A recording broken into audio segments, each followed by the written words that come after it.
कि बानी के पाठों को गुड का साहिब कहते हैं, जिसको यह भी नहीं पता था कि इसको कवर करके रखते हैं और इसका पाठ कैसे पढ़ा जाता है, जिसको किसी चीज की कोई नॉलेज नहीं थी। उनको कहाँ गुरुजी ने कैसे जोड़ा, मैं आपसे वो शेयर करूंगी। मेरे अंकल के घर में वहां पे गुरबानी चलती थी। उनकी दादी जी, उनकी परदादी जी सब अमृत वेला करते थे, श्री सुखमनी साहिब जी का पाठ करते थे। पंजाबी में काफी मोटा गुटका था उनके घर में। और मेरे अंकल ने बोला कि जो गुरबानी तुम गुरुजी के यहाँ सुनती हो वो बचपन से हम सुनते आ रहे हैं। तो यहाँ पर हर शिवरात्रि में कीर्तन भी होता था हमारे घर में, और गुरबानी तो हमारे घर में हमेशा चलती रहती थी। तो मुझे ऐसे घर में मैरिज करवाई गुरुजी महाराज ने। एंड मेरे अंकल बंगला साहब बहुत जाते थे और बाबा जी को बहुत मानते थे, तो बंगला साहब जाना मुझे भी बहुत अच्छा लगता था। हमें बहुत बार गुरुजी ने मौका दिया वहां सुखासन अटेंड करने का शाम के टाइम, जो रात को वहां कीर्तन होता है सरोवर के आगे भी।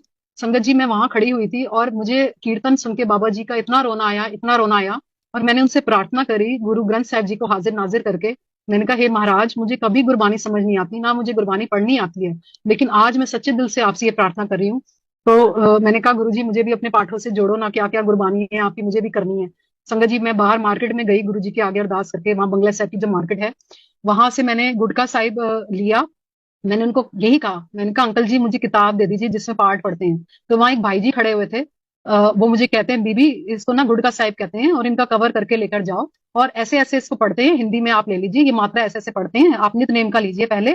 और एक मैं बात आपको बता दूं, ये लेके तो सारे चले जाते हैं पर ये नियम से करता कोई नहीं है, आप ले जा रहे हो तो इसको निभाना भी। मैंने कहा, ठीक है भाई जी, आप बता दीजिए इसको कैसे करते हैं। उन्होंने मुझे बताया। संगत जी, मुझे पीसीओडी की प्रॉब्लम थी कई सालों से।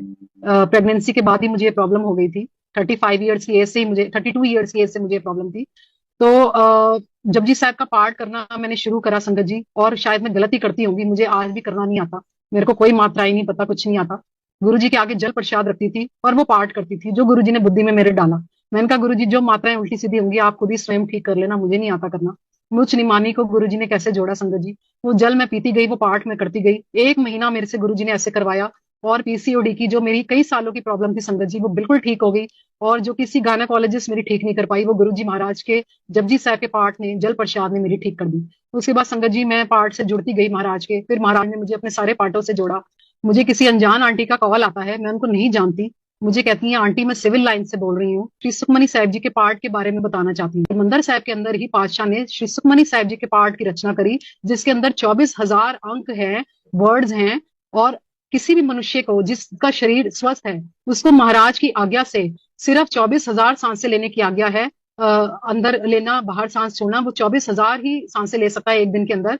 इसीलिए श्री सुखमनी साहिब जी पाठ के अंदर भी 24,000 वर्ड्स हैं। जो ये पाठ पढ़ेगा और सुनेगा उसको जीवन चक्र की मुक्ति से मुक्ति मिल जाएगी। ये महाराज ने तब रचना करी थी श्री सुखमनी साहिब जी के पाठ की।